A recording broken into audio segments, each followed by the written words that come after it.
Hey everybody, I am Andrew Hall, it is indeed me, and I give you a real quick background and kind of maybe the perspective I'm coming from to give you a little context for it. I'm an attorney in Silicon Valley. I work for a firm, Fenwick and West, who is a full service firm but really focused on tech companies, software, hardware, stuff like that. And my focus really is entirely on software law, software commercialization, software risk, asset management. But anything that really touches software is where I focus, and really because of a lack of many attorneys that really focus on open source, most of my practice, most of my day is actually spent talking to clients about open source, helping them work through, and it's really anything that touches open source, a governance system, business models, all compliance, all of these sort of things are things that I regularly go through. And most of my clients are traditionally what you think of as either closed source or commercial companies, kind of run the gamut in size, all the way, you have the tech giants like Synopsys and SAP and even Google. Actually, if anybody's familiar with the Google Open Patent Pledge, OPN pledge, if you don't like it, I'm sorry, all right? I was one of the primary drafters of that. And so, but what's nice, they also get to do it for a lot of startups, right? There's a lot of startups in Silicon Valley, so I advise a lot of them. What you have is you have common principles all across the scale, right? Everybody kind of adheres to common principles, but it looks a lot different when 10 guys do it than when a huge company does it. But at any rate, today what we're going to talk about is, as it says, free and open source software licensing and business models. But really, what I'm going to do is I'm going to answer the three questions that I think I get most commonly when I'm talking about open source. What is copyleft? And kind of what is this open source licensing? Teach me about open source licensing. Does anybody actually enforce this stuff? What does enforcement look like? Are people actually suing to enforce these licenses? And then finally, how do people make money doing this, right? That's another question that comes up all the time. And so what we're going to do is we're going to try and answer all of those questions. And I'm definitely going to try and also, I want to leave some time at the end to make sure that I can answer any questions that you guys may have. So let's get started. Okay, so we'll start with what is free and open source software? And there are two definitions, really. There are free software, and then there's open source software. And free software is a term that's actually defined by the Free Software Foundation, publisher of the GNU General Public License and those related GNU licenses. And open source is published by the Open Source Initiative, and they both have their own requirements. And it's most of the time, people don't really distinguish between the two. Most times when people just say open source, they're probably referring to both. And I think the requirements of the free software definition and the open source definition, I think are very relevant to a discussion of the philosophy of open source. From the perspective that I'm usually coming from, which is risk management, commercialization, they're not as meaningful, right? Because we're just really trying to make sure we're adhering to the licenses, right? We're in compliance, we're doing all these sort of things. And so for business purposes, what most people usually mean when they say open source, and I think this is common too for developers as well, I don't think they really restrict it to necessarily stuff that would meet the definition of free software and open source software. I think a lot of times what they're talking about is actually what I like to call public source, right? And so that's anything that's available to the public, it's available in source code form, and it's available under a standard non-negotiable license. And what this sweeps in would be something like the Oracle Binary Code License Agreement, which is what covers Java EE and the SE distributions. There are limitations in that would prevent it from being considered either a free or an open source license. Nonetheless, from a developer's perspective, it doesn't cost me anything. It's available for free, and it's available in source code form, a lot of it, right? And so they're not going to distinguish when you're talking to developers. They're not going to distinguish between, oh, this is the binary code license agreement, so it's not open source, right? And so even though it's probably incorrect or maybe misuse, generally when people talk about open source, it's really these three features that I think they're referring to. And what can be helpful is when we think about what is open source, is to think about how it differs from commercial software licensing. So a lot of us are familiar with kind of typical end-user license agreements. We've seen those forever, and it's really common in business, and we kind of know how those work. And so I like to kind of just distinguish and show how it's a little bit different to help us understand why open source licensing is different than commercial licensing. So we can see, one of the big ones is on the left, you can see, when you have commercial software, you're usually getting it from a vendor, Microsoft, Adobe, someone like that. And usually the vendor either owns all the code or certainly has the rights to all the code and to license it to you, right? A lot of times they own the code. And that's very different with false licensing. There are some projects that will actually own all the code, or there may be individuals that own all the code. But generally, you actually have a lot of distributed owners of the code. A lot of people contribute it under an open source license. And so you really don't have one entity that's going to give you the right to use this software. You have a lot of people who have agreed to give you the right to use this software under this non-negotiable license. Again, the standard non-negotiable license, that's a really big one. Very often, not for end-user license agreements. You're not going to negotiate your Microsoft EULA when you buy Word, but business-to-business agreements. When Oracle and Microsoft are signing an agreement, there's a lot of negotiation. The agreement changes from time to time, from customer to customer, changes by vendor. Microsoft's agreements are very different than Oracle's agreements in a lot of ways. And so with open source, you get these non-negotiable standard licenses. If I tell you it's GPL version 3, it's that same version of GPL that you've seen, version 3, over and over and over and over again. And that allows for a lot of efficiencies, but it really, and that's probably the best part of it, is the efficiency, right? Because once you know the license and you understand what the Apache 2.0 requires, next time you see Apache 2.0 software, you'll know whether that works for you. You know what's required. And so it's really a big advantage is that the efficiency of open source licensing. Of course, delivered in source code form. A lot of times when you do a commercial license, you're going to get it in binary form. There are some source code licenses, but primarily binary form is what you're going to get. And of course, with open source, you get the code, source code. The permission to modify is a big one. Very rare. Again, there are a few exceptions to this rule, but generally, if you've ever looked at like your Microsoft EULA or something like that, they'll say you can't reverse engineer, you can't modify it, and you certainly can't distribute it, which is the next one, right? And so this idea of permitting modification, explicitly permitting, is pretty unique to open source software. And then, of course, redistributing. There are many commercial licenses will not let you to redistribute. Most of your EULAs won't let you redistribute. But certainly, the open source licenses do, and do on a royalty-free basis. That's another thing that distinguishes. Usually, if it's a commercial license and you're going to redistribute the software, there's usually some payment or royalty fee associated with it. And finally, the warranties and indemnities. So commercial licenses, and it varies, right? This is, again, a negotiable part of commercial licenses, but especially in B2B licenses, business to business. The vendor, the licensee, will often require that the vendor grant what we call warranties and indemnities. I promise this is true. And so a big one would be the infringement. I promise that I have all the rights that you need to run this software, and if someone sues you, I'll step in and take care of it, right? I'll defend you. If there's any damages, I'll pay for it. And again, that's not every commercial license by any means, but a number of them would. It's certainly something you would negotiate over. Generally, with open source, complete disclaimer. Hey, this is yours. It's as is. I make no promises. If somebody sues you, you're on your own. And so those are kind of the big distinguishing factors between commercial and open source licensing. So now that we kind of have this idea of, okay, these are the features of it, let's talk a little bit more specifically about the different philosophies and categories of open source licenses. And so I work with Palamita all the time, and I think they say they're usually tracking somewhere from 1,500 to 2,500 distinct open source licenses. There are many, many, many out there, just innumerable.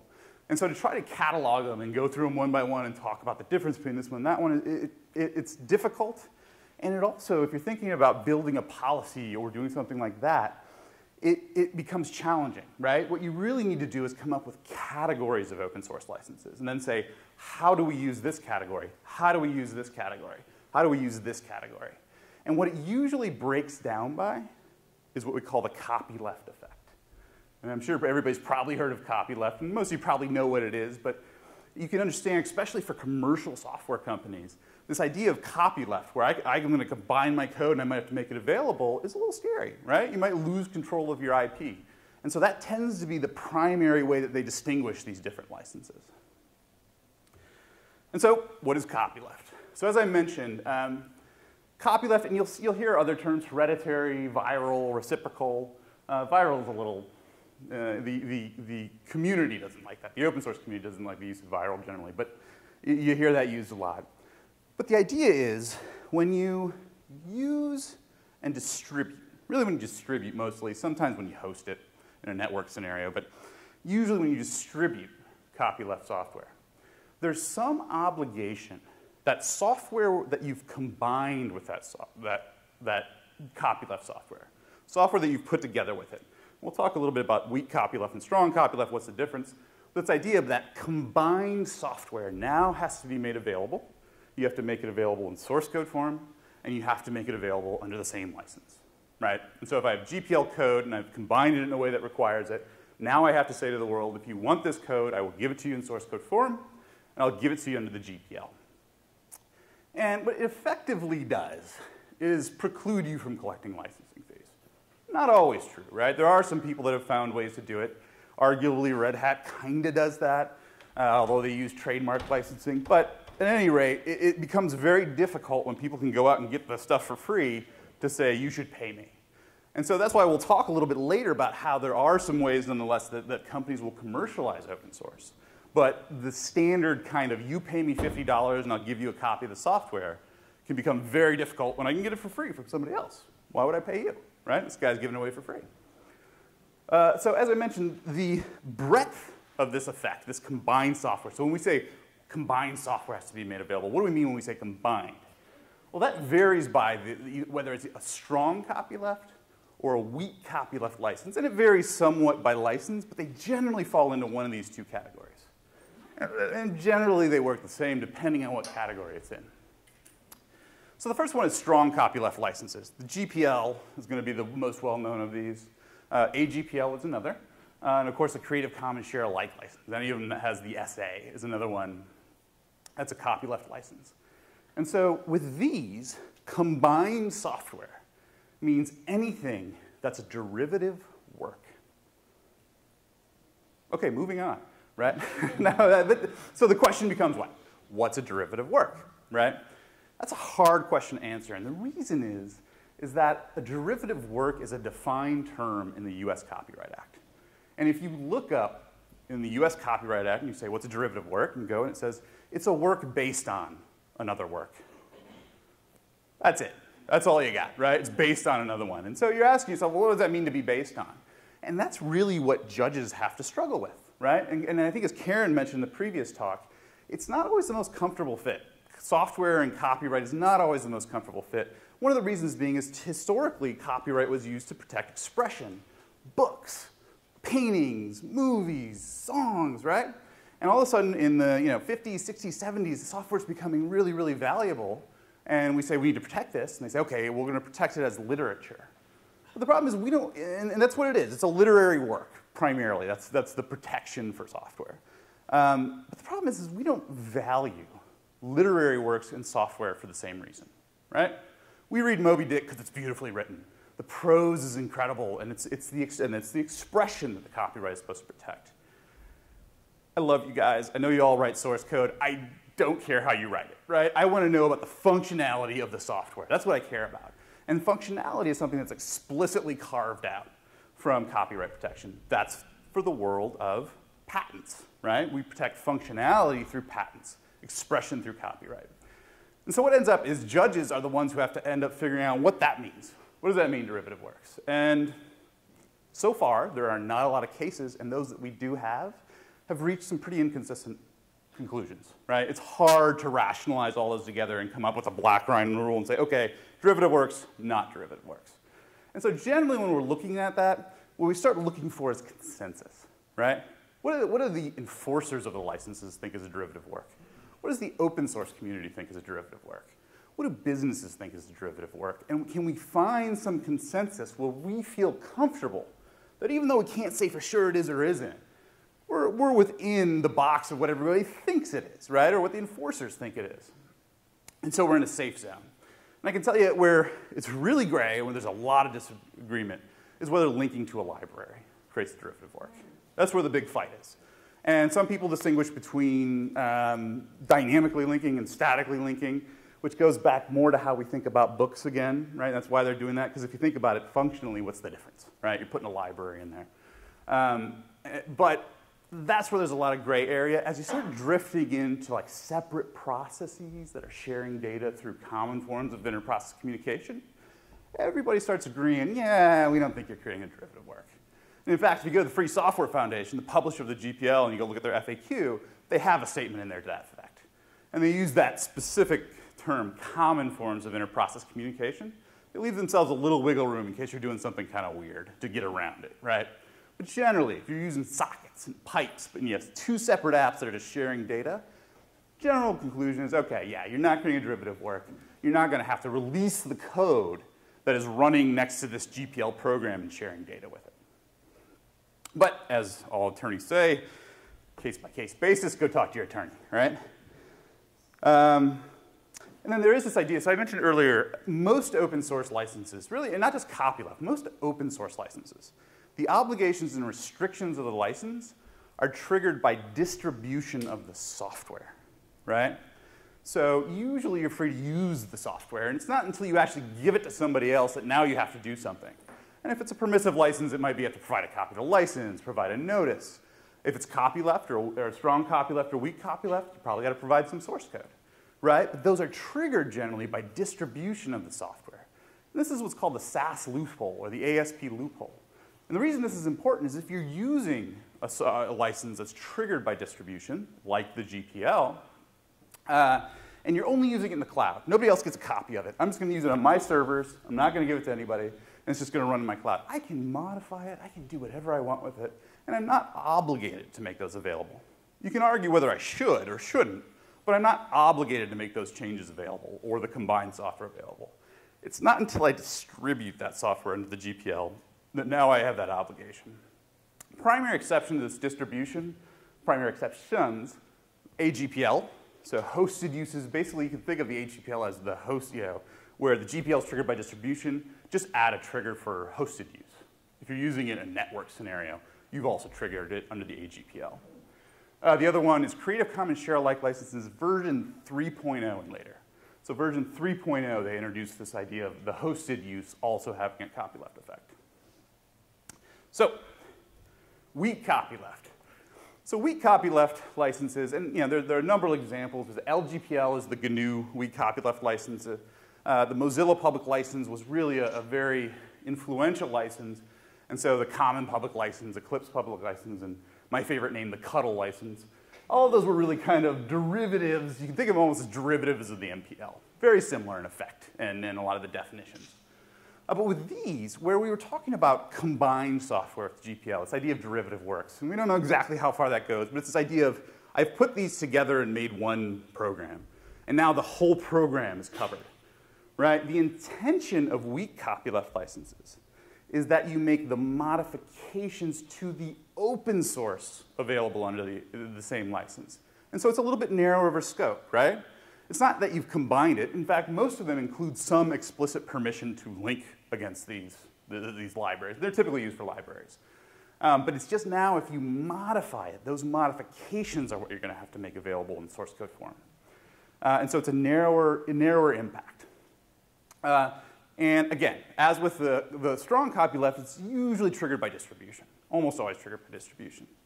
And the one misconception I should probably point out, a lot of people think that you only have to make source code available if you modify it. Not true. Actually, pretty much every license requires that you make the source code available. Now, you can offer it. You don't necessarily have to give it with your software. But almost every license requires that you make the source code corresponding to your distributed binary versions of those libraries available in source code form under the same license, regardless of whether you've modified it. Something to be aware of. So that's the last quarter category. So we got strong copyleft, weak copyleft, and then we have permissive. And I put a green light on there. Oh, no, look, it goes to all three. OK. So I was trying to put the green light. And the green light, I didn't know it did all three. The green light indicates that most companies, almost all closed source, almost all companies, are going to allow the use of permissively licensed software. And the big ones are going to be BSD, Apache, MIT, Boost, zlib. a lot of these licenses. But kind of the main feature of these is that there is not a way that you're going to use this software where now you're going to have an obligation to make some other software available on an open source license. There is no way that you can use MIT software where now you have to publish your code under an MIT license, right? And so it doesn't have that IP threat that a lot of commercial software companies are concerned about. And so these generally are broadly used. Most companies, there are some scenarios where for some reason some client licensee doesn't want any open source. And so maybe you won't use any of it. But generally, these companies allow these to be used pretty freely. And then, as I mentioned earlier, usually there's almost always some sort of kind of attribution or notice requirement with permissive software, as with all of them, really. Almost every open source license has some notice requirement, but they are also included with permissive licenses. And so those are our three big categories. Strong copyleft, weak copyleft, permissive. Strong copyleft, combined software, derivative works, a fuzzy term. Weak copyleft, modifications is how they try, and they define it differently so it can come out a little differently, but that's the intent, modifications. Permissive licenses, no copyleft effect. And that's how most companies will distinguish between the different types of open source licenses. So is everybody kind of clear on that? Everybody's comfortable with that?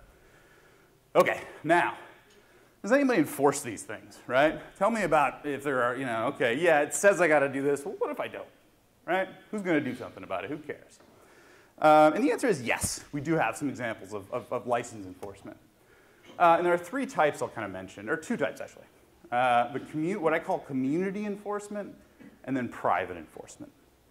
Community enforcement, I think of as groups like the Software Freedom Law Center, Software Freedom Conservancy, which Karen spoke a few minutes ago.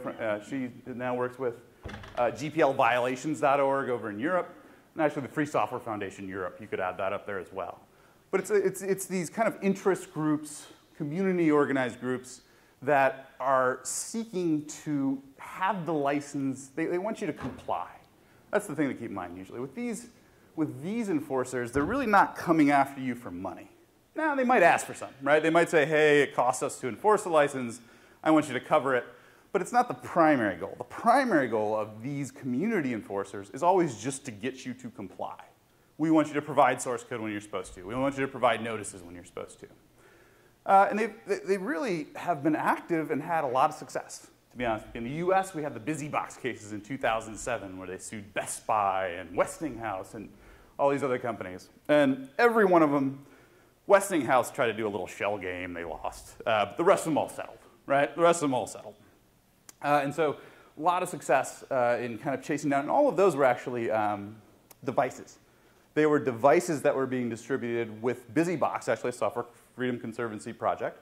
But they were, and what happened was they were distributing the software and they weren't making an offer for source code, right? And the Software Freedom Law Center, Free Software Foundation, when they looked at it, they could tell that this GPL software was in there, and there was absolutely just no offer for source code. Now, it's not, when that's the case, it's very unlikely that they're just going to come sue you, right? It's very unlikely the first time you're going to hear from the Software Freedom Conservancy is a lawsuit. They will almost always reach out to you. In fact, I'll say it. They always reach out to you, right? And they'll try and get you to come in compliance. It's usually when you either refuse to or you don't acknowledge, you don't respond. That's where we usually see that somebody's willing to file a lawsuit. And like I said, SFLC is not as active anymore. And in fact, a lot of those people that were there are now at the Software Freedom Conservancy. In the US, it's mostly the Software Freedom Conservancy. Over in Europe, and particularly in Germany, is where Harold Welty, who is kind of the head of the GPLviolations.org project, that's where he focuses his efforts. How is the violation detected? It always is obvious what source code they're using. Yeah, so it's usually, they do a lot of like the Free Software Foundation in Europe. I don't know if you guys heard about the Fantech case, was an example recently where they found out Fantech wasn't providing the current version of the source code, which violated a previous settlement agreement.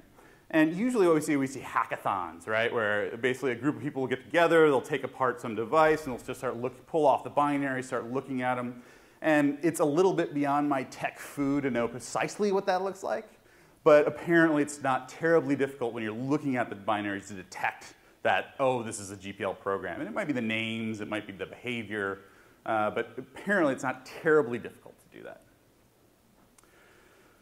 that. So the other side, so if we have community enforcement, the other side of that is private enforcement, companies enforcing these licenses.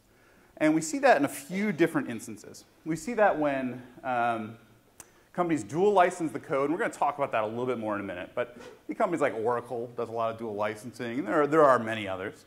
But companies that offer both a commercial license and a open source license often will enforce those licenses. There's something that it's being called false trolling. I don't know if that's fair, but kind of something we've seen on the rise is this idea of where the software isn't dual licensed. As far as you know, it's just GPL software, right? But you use it, you're not in compliance, and out of nowhere, much like with the other private enforcers and even with the community enforcers, this person pops up and says, hey, you're not in compliance with my software, therefore you're an infringer, but don't worry, we can settle out of court right now. Right? Now with community software, the way to settle the issue is to come into compliance. Most private enforcers, they don't care. They're not doing this to have better compliance. They just want you to take a license, right? So even if you come into compliance, usually they'll say, okay, that's great, but we had this year where you're distributing without being in compliance and you were an infringer. So let's talk more about that commercial license. And then something we saw more recently in the Versata versus Ameriprise, something we've always kind of been afraid of, but it was used in business-to-business litigation. And so there was a software licensing dispute during discovery. The company being sued says, okay, let's give us your source code. We want to look through it. They look through the source code and they find, oh, there's GPL software in here. You were supposed to provide us with the source code and you didn't. And so they filed a counterclaim. And then what was really interesting is after they filed a counterclaim, right, we got this business-to-business, the GPL software owner comes out of nowhere and says, hey, all you people are distributing my software and none of you are in compliance, and they sue everybody. I mean, everybody who touched the software gets sued. And so that was something that we always suspected was going to happen or worried that was going to happen, but this is really the first time we've seen in the US this sort of use of open source in business-to-business litigation. That, by the way, that trial is supposed to be, I think, next June or July, so if it doesn't settle, we might have some really, really interesting case law come out of that. Okay, so on to FOSS business models. I'll try and wrap this up pretty quickly. So how do people make money, right? So we know they get enforced. We know the different types of licenses. How do people use license open source software yet find a way to make money by giving it away? How do you give it away and make money? And usually you do it by using one or more of these approaches. There's the dual licensing. I'll talk about it a little bit more in just a second. Freemium or open core licensing, closed source customizations, commercial extensions for a platform or content, and then, of course, support and maintenance, the oldest and probably the most common way to do it. So starting with dual licensing. Dual licensing, which most of you are probably familiar with, again, is this idea of offering the same code under both a commercial and an open source license. And when it's dual licensed by a commercial company, they will almost always choose what's thought of as a closed source unfriendly or commercially unfriendly license.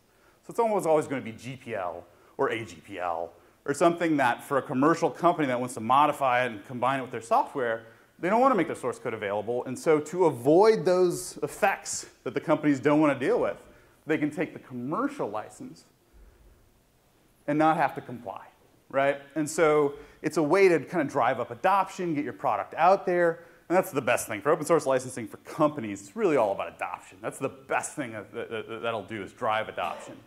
But you let the world use it and they say, but if you want to use it in these specific scenarios, you're going to need to come back to me and take a license, right? So another way actually that we've seen, this actually goes a little bit to more support, but I also see a lot of companies, what they'll do is you have to buy a license to get access to support. So we only support the software if you've bought a license, and so this is arguably actually a way of providing support, but they actually structure it as you need the commercial license to get support. Or they'll offer things like the warranties and indemnities, right? We talked about that idea of I'll protect you if you get sued. Well, if you take a commercial license, maybe that's when I'll step in and protect you when you get sued. So that's another way we see dual licensing used.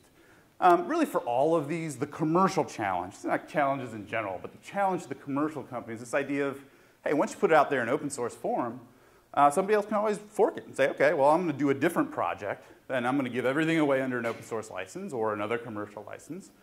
And so your challenge, and this is something that companies who are for the first time putting stuff out under an open source license really have to get comfortable with, and it's hard for them. This idea of you are going to lose control. To some extent, you are not going to be able to control the software. And so I think they just have to accept that, but a lot of times that's the hardest thing for them to accept. But examples of the forking, so everybody's familiar with MySQL, and of course now we have MariaDB, Drizzle, there are others, but these are other projects which took the MySQL code under the GPL license and said, here's our version under the GPL license. And they've also done the same thing with the libraries, but that's what we've seen. And the other one is, if you're going to do this, most companies that do this, either through suing or just pursuing people that are non-compliant, there's an enforcement piece to it, right? You have to go around and say to people, hey, you're not using it, you need a commercial license. And that tends to draw criticism. It's not very popular within the open source community. So open core freemium. This is a lot, and we actually see this not just in open source. It's really a common just business model for Dropbox uses it now, right? It's this idea of, I'm going to give you an open source version or a free version for the services. But for open source, I'll give you an open source version, but it's limited, right?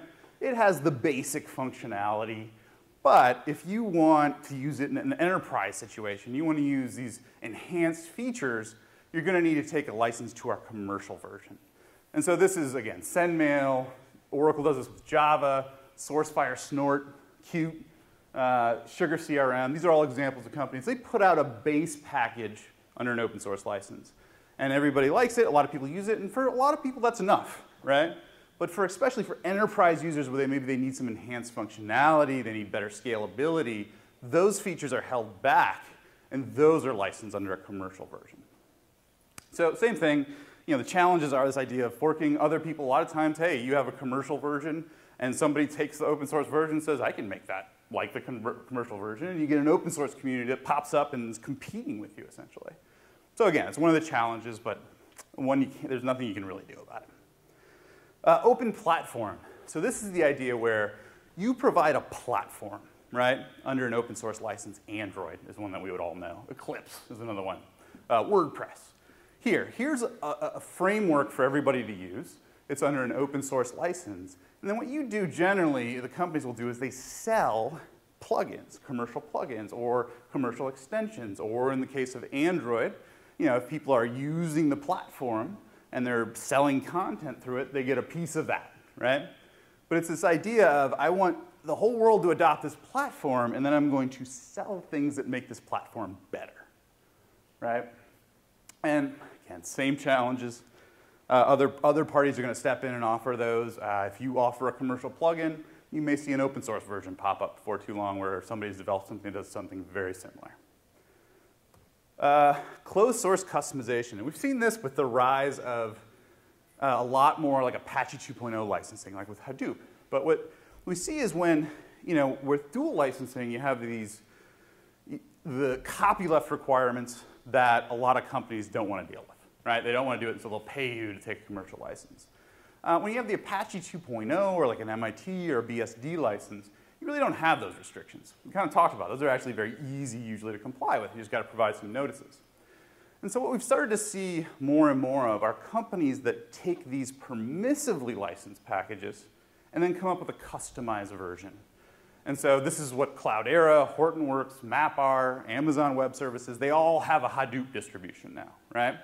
And they're customized, they're unique. A lot of times they're focused on a particular market or a particular use of the software.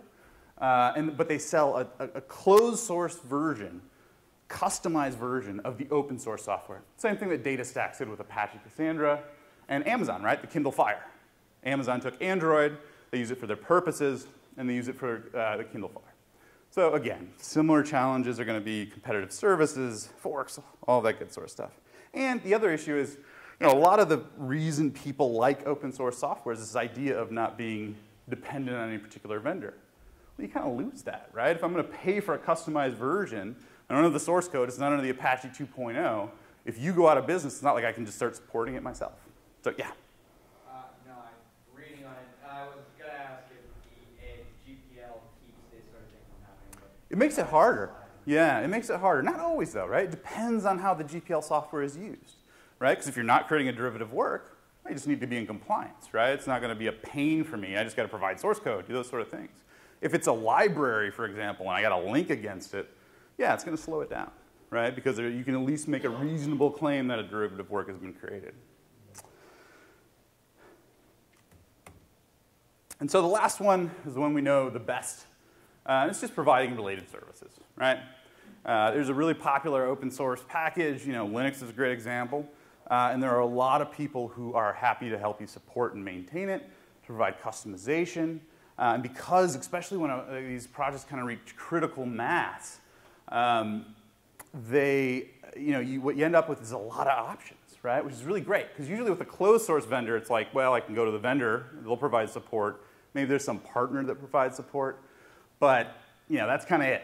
If I want support, that's what I got. If I want maintenance, that's what I got. With open source, usually there's lots of options, right? There's Red Hat certified. There's thousands of those guys out there doing it. And so it's a lot of companies, and this is really, like I said, this is really the traditional way that companies will make money supporting or distributing open source. So I think we actually got to the end. We do have some time for questions. So any questions out there? Yeah? Hello, got two small ones. Yeah? Are there any open source licenses that one might happen upon that are not compatible with or is that sort of at the IP holder's discretion? That's the IP holder's discretion. The reason is, if I own all the code, right? That's a key part of it. So if I own all the code, I am free to license it as long as I don't exclusively license it, which is to say, hey, I'm only going to license it to you. That's an exclusive license. Unless I've done that, where I say I'm going to exclusively license to you, which nobody would really do. So let's carve that out. Then I'm really free to license it on different terms to anybody. I could say, you get it under the GPL version 2, you get it under Apache. I don't like you. You're commercial license, right? And I'm absolutely free to do that. I'm free to license it to different people on different terms. Where that can be more difficult is when you have that idea of distributed ownership, right? So right now, Linux is under the GPL version 2. They've indicated they're always going to be under the GPL version 2. They're happy with it. But let's say they decided, no, we want to do version 3, right? Because you have all these distributed owners, they would have to go back to each owner and say, is it OK if I do it in GPL version 3? They'd have to go get another license from everybody. And so in that scenario, it can be limited. But generally, no. There really isn't a license that will prevent dual licensing. My second question is related to that, which is the use case and future of the idea of a contributor agreement. Oh yeah, that's a hot topic, right? Something nobody likes, but some projects require. Mm-hmm. So I'd be curious to hear your advice if you have any. Yeah, and I think whether to use a contributor agreement is going to come down to a few different factors. How are you going to use the software? Are you trying to monetize it? Are you just going to be an open source project? You're not really interested in that. Are you just going to support it? Usually, and then there's this distinction among contributor agreements. And the biggest one is this idea of, do you assign the code or do you license the code? And when I say assign, it means I give it to you. So I own the code. I've made these modifications. And if I assign it to you, now you own it, right? You can now, and as we mentioned, you can do anything you want with it now because you own it. Alternatively, the Google and Apache ones, they usually ask for a license, a very, very broad license, which allows me to do almost anything I want with the code. The GNU Foundation usually requires assignment, and there are good reasons for that, which would be that, for example, if I want to enforce it, right? If I want to enforce the license for software, if I own all the code, it's easier for me to do that. I don't have to worry about going and getting other copyright holders. I can settle it for everybody, as opposed to having to settle it for each individual copyright holder. But that also, when you require assignment, that can enable bad actors to act worse, right? Because for the same reason, once I own all the code, I'm in a better position to go and demand people take licenses and say, hey, look, once you take a license, I can settle this lawsuit. You'll never have to worry about infringement again, right? You couldn't do the same thing as a Linux contributor. I can go to you and say, I'm going to sue you because you're not compliant with Linux. And we've actually seen somebody start to do that with like the NetFilter project, not Harold Welty, but another NetFilter contributor is doing something like that. But I can't settle on behalf of everybody. So of the 1,000 contributors, you can settle with me, but there's 999 other people that contributed who potentially also, right, might sue you. And so for both good actors and bad actors, assignment can empower. And so it's kind of, do you trust the project? Do you trust who you're assigning it to? But I think it's much more common, because people are sensitive to that issue of assigning, it's actually much more common to have a license agreement. And what's nice in either case is that you've basically created a chain of title, right? You can say to people, I can offer this to you under Apache, and you can be confident it's under Apache because I got everybody who contributed signed a license agreement. They all said I could do this, right?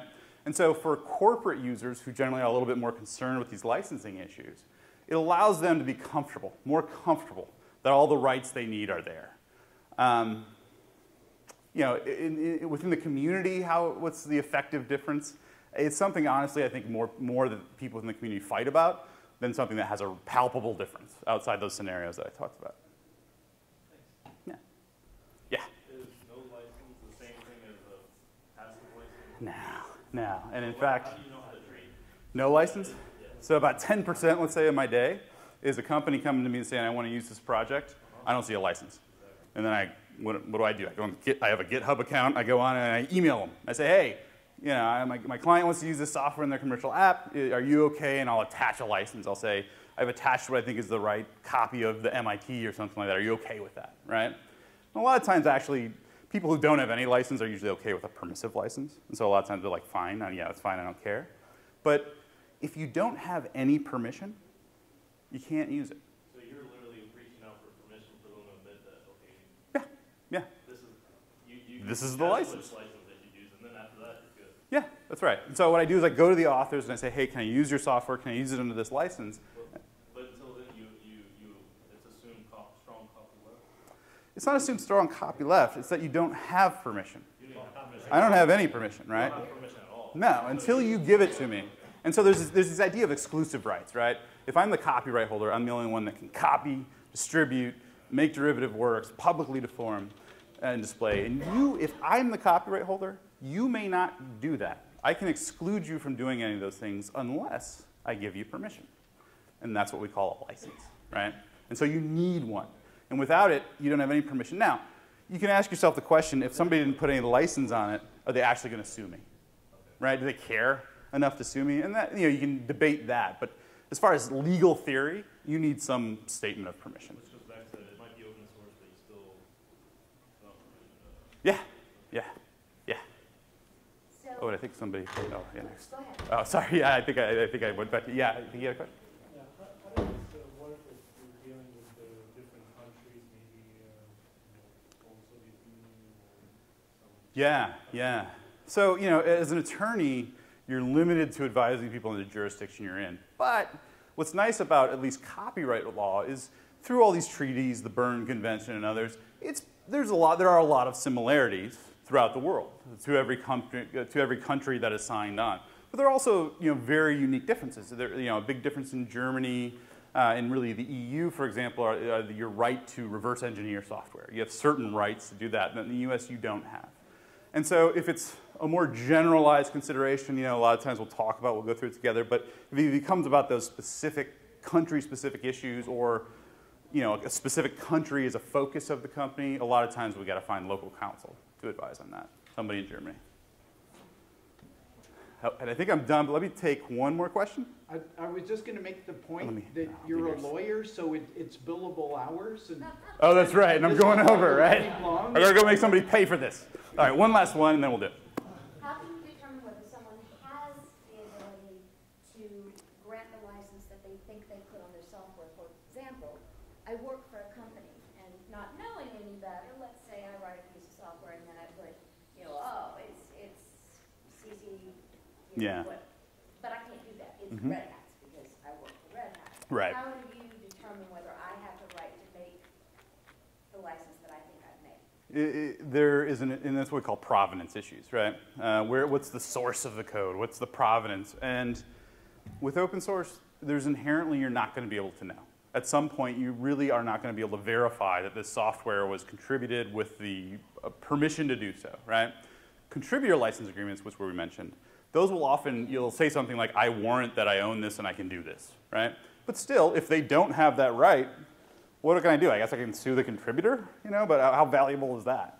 But there always is a risk that the software you're getting is not actually under the license or, is not available under the license that they've said it's available under. Yeah, that's just kind of an inherent risk. But I'll tell you what, I think we've gone over, so I'm going to stop. But if anybody wants to kind of talk some more out in the hallway or do anything like that, I'm happy to talk some more, or grab me if you see me walking around, and I'll answer any questions I didn't get to.